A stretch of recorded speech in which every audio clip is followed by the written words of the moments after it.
In this week's Parashat Re'eh, the Torah states, "You shall follow your God, keep His commandments, and cleave to Him." Which leaves us wondering, how does one cleave to God? Give Him a hug? After all, Hashem is not a physical being. The fact that cleaving is stated in addition to keeping His commandments means that except for keeping the mitzvot, in addition, we need to cleave to Hashem. But how does one do so? A clue to answer this conundrum can be found by exploring the other places where the Torah uses the same word, to cleave. In the beginning of Genesis, the Torah talks about the creation of the first humans and declares, "Therefore man shall leave his father and his mother and cleave to his wife, and they shall become one flesh."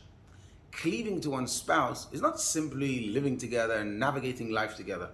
Rather, it's a bond and a connection that leads one to think along the same lines of the other. In other words, a bond that your spouse's wants and feelings come to you intuitively. As the story is told of Rabbi Levine, known as the Tzaddik of Jerusalem, who exemplified this ideal. On one occasion, when accompanying his wife to a Jerusalem clinic, he explained to the physician, "Doctor, my wife's foot is hurting us." He had literally fulfilled the Torah's guidance for the vakbeishto, to cleave to one's wife. They honestly and sincerely felt the pain as if it was his own. Perhaps this too is the meaning of cleaving to Hashem in this week's parasha. Because when we perform Hashem's mitzvot, there's two ways to do it.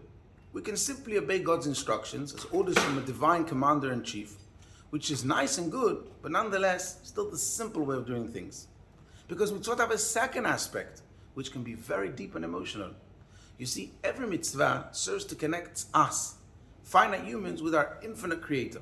And rather than just obeying, Hashem wants us to become more intuitively divine. God doesn't only seek a partnership, He seeks a merger. So when we follow Hashem's ways, like a couple that cleave to each other, we have surpassed the bond of just fulfilling God's wishes. We enter into a more intimate embrace. We are walking in lockstep. Shabbat Shalom.